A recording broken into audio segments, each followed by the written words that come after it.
It's just groceries, until words start to hurt. For someone living with diabetes, especially our elderly loved ones, a trip to the store can be loaded with far more than shopping lists.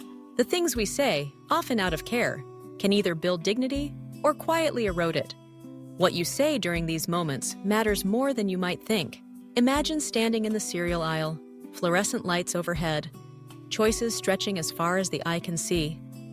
Your loved one hesitates, uncertain, maybe even overwhelmed. You want to help, but sometimes, when we think we're helping, we may actually be shaming. For many older adults with diabetes, each shopping trip starts to feel less like a chance to choose, and more like a test they're bound to fail. How can we make sure our words empower, rather than belittle?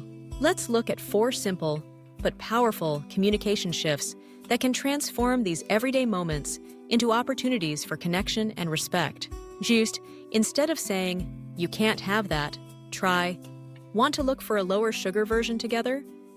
The word "can't" instantly sounds like a punishment, a rule handed down. But inviting your loved one to search for alternatives together turns the moment into teamwork. It sends the message, "We're in this as partners, not as warden and ward." Second, avoid saying, "You know that's bad for you." Instead, gently offer, "Let's see what makes you feel your best."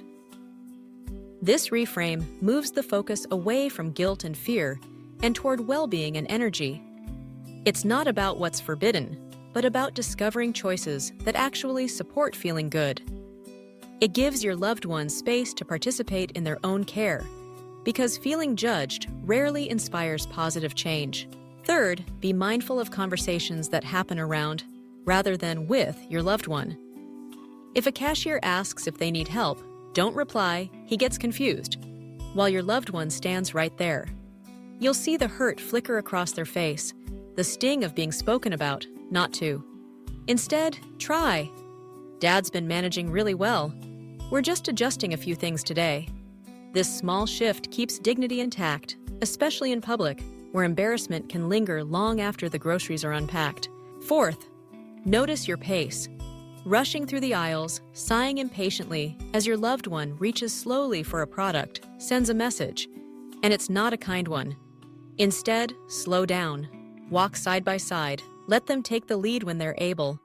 Shopping is about so much more than food. It's about independence, autonomy, and the simple joy of choosing for oneself. Let the moment be human, not hurried. These changes may sound small, but they're rooted in deep respect. They say, "I see you. I care about your dignity as much as your diet." Every choice, every word, becomes a way to connect rather than control. Remember, the grocery aisle can feel like a battlefield or a bridge. It's not about perfect choices. It's about shared choices. The goal isn't to get every item right, but to make the journey together, honoring your loved one's voice along the way. So next time you stand side by side, reaching for that box or reading that label, pause. Listen, invite. Let's shop not to control, but to connect. Because the greatest nourishment we can offer is dignity, respect, and understanding. If you found these insights helpful, subscribe for more psychology-driven tips on aging, caregiving, and everyday emotional healing. You're not just helping someone shop, you're helping them feel seen.